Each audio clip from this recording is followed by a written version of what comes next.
بسم اللہ الرحمن الرحیم۔ دوستو، آج ہم بات کریں گے روم کی۔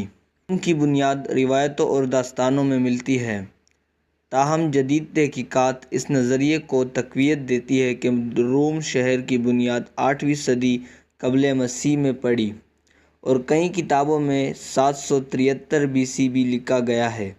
روم مرکزی اٹلی کے لازیو کے علاقے، دریائے آنینے اور دریائے تیبور کے سنگم پر واقع ہے۔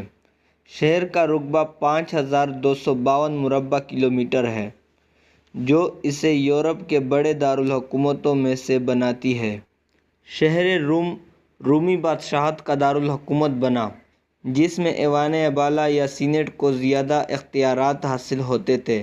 روم کی برتری پورے یورپ اور بحیرہ روم کے ساحلوں پر بڑھتی گئی، جبکہ اس کی آبادی 10 لاکھ سے تجاوز کر گئی۔ تقریباً 1000 سال تک روم مغربی دنیا کا سب سے اہم سیاسی مرکز، امیر ترین اور سب سے بڑا شہر رہا۔ 410 میں ہونے والی تبدیلیوں اور اس کے بعد 476 میں رومی سلطنت کی تباہی کے بعد روم بازنطینی حکمرانوں اور جرمنک بربریوں کے زیر تسلط رہا۔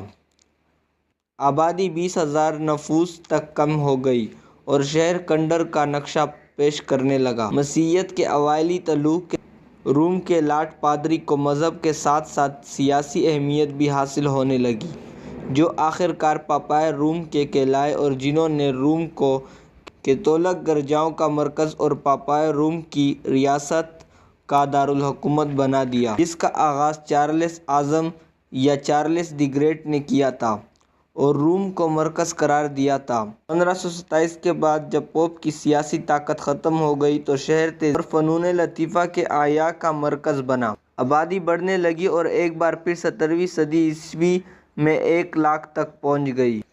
تاہم روم اسی دور ترقی میں دوسرے یورپی دارالحکومت سے پیچھے رہا، جس کی بڑی وجہ کیتھولک کلیسیا کی اندرونی ترتیب نو قرار دی جاتی ہے۔ انشاءاللہ اگلی ویڈیو میں ملتے ہیں۔ اللہ حافظ۔